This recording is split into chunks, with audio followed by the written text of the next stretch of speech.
আচ্ছা, আমরা জানতে পারছি যে শেখ হাসিনার ভগিনী টিউলিপ সিদ্দিকী এই দেশের একজন এমপি এবং মন্ত্রী। তো ওনার বিরুদ্ধে যে অভিযোগটা এসেছে যে রূপপুর পারমাণবিক প্রকল্প থেকে ওনার খালার যোগসাজশে উনি $5 বিলিয়ন ইউকেতে পাচার করেছেন বলে যে অভিযোগটা আছে, এই ব্যাপারে ইউকের আইন অনুযায়ী তার বিরুদ্ধে এই দেশে কোনো লিগ্যাল অ্যাকশনে যাওয়া যায় কিনা? মুকুল ভাই, আপনাকে অসংখ্য ধন্যবাদ। অত্যন্ত যুক্তিসঙ্গত একটা প্রশ্ন, যেহেতু আপনি লিগ্যাল টার্ম থেকে আমাকে বলছেন। আসলে লিগ্যাল টার্ম নিয়ে যদি আলোচনা করা যায় তাহলে অনেক লম্বা একটা ডেপথ একটা আলোচনা এখন হবে। আমি মনে করি যে বিদ্যমান যে কোনো আইনে কোনো মানুষ যদি ফ্রডের সাথে মানি লন্ডারিং এর সাথে জড়িত থাকে, তাহলে ইন্টারন্যাশনাল যে আইন বা স্ট্যান্ডার্ড, এটা অনুযায়ী কিন্তু যে কোনো দেশের আইনে বা জুরিসপ্রুডেন্সে বুঝছেন জুরিসডিকশনে কিন্তু তার সর্বোচ্চ শাস্তি নিশ্চিত হওয়াটা হচ্ছে আমাদের জন্য জরুরি।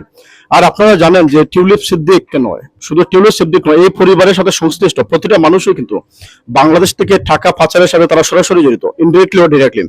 সুতরাং এটা হচ্ছে সিরিয়াস একটা ভায়োলেশন আমাদের দেশের বিরুদ্ধে। অবশ্য লন্ডনে যদি ইংল্যান্ডে যদি আমরা এটা প্রমাণ করতে পারি, এটাও ইনশাল্লাহ প্রমাণ হয়ে যাবে। যদি এটা প্রমাণ হয়ে যায় ব্রিটিশ সরকার যে টিউলিপ সিদ্দিক অন্তত মানি লন্ডারিং এর সাথে জড়িত, টাকা পাচারের সাথে জড়িত, অবশ্যই ব্রিটিশ আইনে তার যথাযোগ্য শাস্তি হবে। এবং আমি আরেকটা কথা আপনাকে বলতে চাই, যেহেতু আপনি আগে একটা প্রশ্ন এখানে করেছেন যে গণহারে বর্তমানে মামলা দেওয়া হচ্ছে। আসলে যেহেতু আমরা হিউম্যান রাইটস অ্যাক্টিভিস্ট, সুতরাং মানবাধিকার কর্মী হিসাবে আমরা প্রতিটা মিথ্যা মামলার কিন্তু আমরা আমাদের অবস্থানটা হচ্ছে বিরুদ্ধে।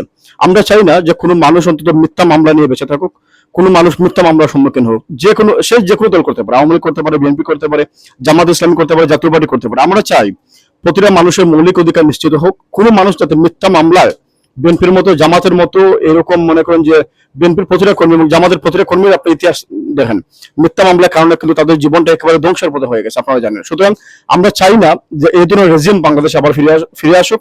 এবং আপনারা জানেন বর্তমানে ডক্টর ইউনূস সরকার আমাদের আশা এবং আকাঙ্ক্ষার প্রতীক। আমরা আশা করব বাংলাদেশের বিনির্মাণে, বাংলাদেশকে সংস্কার করার জন্য ডক্টর ইউনূস অত্যন্ত গুরুত্বপূর্ণ একটা ভূমিকা রাখবেন। এবং আমি সেই সাথে আপনাদের মাধ্যমে উদাত্ত আহ্বান জানাই, যেহেতু ডক্টর ইউনূস কিন্তু নির্বাচিত কোনো সরকার নন, আমরা ওনাকে একটা নির্দিষ্ট সময় দেবো, ওনাকে একটা ফ্লেক্সিবল টাইম দেবো টু রিপেয়ার আওয়ার কান্ট্রি। কিন্তু আমাদের in the meantime doctor Yunus সরকারকে মাথায় রাখতে হবে যে বাংলাদেশের যে গণতন্ত্র, এটার মূল ভাগিদার হচ্ছে জনগণ। সুতরাং জনগণের ক্ষমতা, আবার আমি বলছি, আমার বক্তব্যের মধ্যে বলছি যে জনগণের ক্ষমতা জনগণের হাতে ফিরিয়ে দিতে হবে। আমরা আজকে প্রোগ্রামের মাধ্যমে আমরা জানিয়ে দিতে চাই যে বাংলাদেশের গণতন্ত্রের অতন্দ্র প্রহরী হচ্ছেন আমাদের বেগম খালেদা জিয়া এবং বাংলাদেশ জামাত ইসলাম। কিন্তু আপনারা জানেন গণতন্ত্রের, আপনারা জানেন যে কেয়ারটেকার গভর্নমেন্ট প্রতিষ্ঠা করেছিলেন অধ্যাপক গোলাম আজম। সুতরাং আমরা আজকে প্রোগ্রামের মাধ্যমে জানিয়ে দিতে চাই বাংলাদেশ জামাত ইসলামী এবং বিএনপি এবং যারা গণতন্ত্রের বিশ্বাসী, সেই বিশ্বাসী দলের হাতে অন্তত ক্ষমতাকে হস্তান্তর করে ডক্টর ইউনূস সঠিক সময়ে সঠিক সিদ্ধান্ত নেবেন। আমি আপনাদেরকে ধন্যবাদ এবং বাংলাদেশ জাতীয় মানবাধিকার কাউন্সিলকে ধন্যবাদ সুন্দর প্রোগ্রাম আয়োজন করার জন্য। Thank you very much.